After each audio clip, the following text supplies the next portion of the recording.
वो दुर्योधन के पास गए तो दुर्योधन ने क्या बोला उनसे? दुर्योधन ने बोला, जानामि धर्मम ना चामे प्रवृत्ति। जो धर्म क्या है, अच्छा काम क्या है, मैं जानता हूं। ऐसा कोई नहीं है जो नहीं जानता है।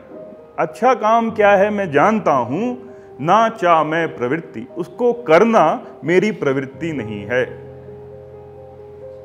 और रिवर्स भी बोला उसने बोला, जानामि अधर्मम, अधर्म क्या है मैं वो भी जानता हूं। जानामि अधर्मम ना चामे निवृत्ति, उसको छोड़ना भी मेरे बस में नहीं है। मैं वो करता जा रहा हूं जो मैं करता जा रहा हूं। जानामि धर्मम ना चामे प्रवृत्ति, जानामि अधर्मम ना चामे निवृत्ति। तो हम सब लोगों को कहीं ना कहीं ये दुर्योधन सिंड्रोम सा है। हार्टफुलनेस मेडिटेशन धीरे धीरे हमारी ये आंतरिक प्रवृत्ति को बदलता है। कैसे बदलता है? जब हम खुद अपने हृदय से जुड़ते हैं।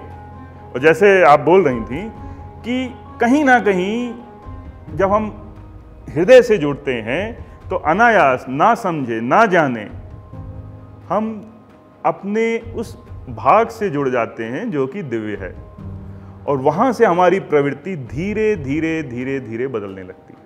There is a very beautiful example of a tightrope walker. A tightrope walker जो वो दिखाते हैं, जो बांस लेके रस्सी पे चलते हैं, हमारा जीवन बिल्कुल वैसा है। अगर हमने अपने आध्यात्मिक पक्ष और अपने भौतिक पक्ष, द मेटीरियल एंड स्पिरिचुअल, अगर हम बैलेंस करके चले तभी ये जीवन आगे चलता है। वरना जैसे किसी चिड़िया के दो पंख होते हैं, अगर हमने एक ही पंख भौतिक पे ही ध्यान दिया तो क्या होता है? चिड़िया फिर उसी डायरेक्शन में घूमती रहती है। और वैसा भी नहीं कि आध्यात्मिक पक्ष पे ही ध्यान दिया, दोनों को बैलेंस बना के चलने से ही ये जीवन आगे बढ़ता है।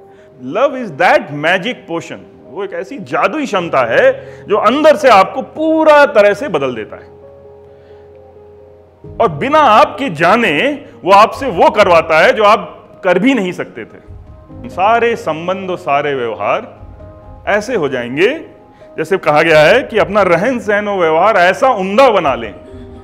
टेस्ट क्राइटेरिया क्या है? ऐसा उम्दा कैसे लगेगा कि सामने वाले को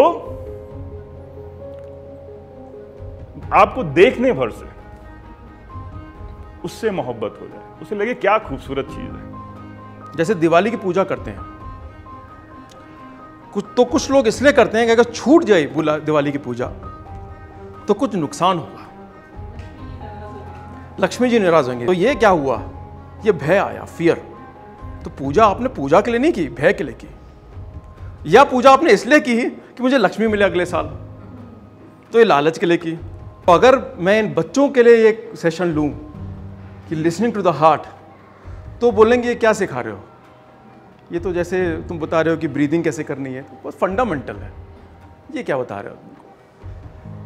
बट जैसे हम लोग हमारी एज बढ़ती है, हम लोग दुनिया में जाते हैं, बहुत चीज़ें देखते हैं, जैसे मैंने बोला बदलाव आता है, कुछ दिल पर आता है, कुछ परतें आती हैं।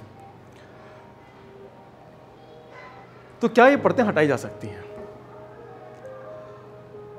सरल है, इट इज़ ईजी कि ये परतें हटाई जाएं। मुश्किल केवल एक ही है, हमारी कॉम्प्लेक्सिटीज। मुश्किल केवल यही है, हमारी मानसिक जटिलता ही इसकी मुश्किल है।